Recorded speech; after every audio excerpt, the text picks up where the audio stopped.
আমাদের আশপাশে যারা আছে, ইভেন হালাল, আমার মা, আমার বোন, আমার বাবা, আমার স্ত্রী, আমার ছেলে, আমার মেয়ে, এদেরও যদি কখনো স্বার্থে আঘাত পড়ে, দেখবেন সেও আপনার পাশ থেকে সরে যাচ্ছে। এমন হয় নাই কখনো? আপনার বন্ধু, আপনার ব্যবসার পার্টনার, আপনার বস, আপনার কলিগ, ওদের স্বার্থে আঘাত হলে ওরাও সরে যাচ্ছে পাশ থেকে, জিগরি দোস্ত সরে গেল পাশ থেকে। হয় না এমন? ভালোবাসা দুই প্রকার। বলেন কয় প্রকার? আমার সাথে বলেন, এখানে শেষ করে দিব 10টা মিনিট। ভালোবাসা কয় প্রকার? একটা হচ্ছে নিঃস্বার্থ ভালোবাসা। কি স্বার্থ?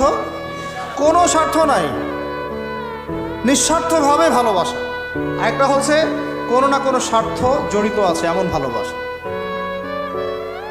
আপনার স্ত্রীর চাহিদাও যদি আপনি পূরণ করতে ব্যর্থ হন, দেখবেন স্ত্রীর সাথে আপনার গন্ডগোল লেগে যাচ্ছে। তাই না? এমন হয় না অনেক সময়?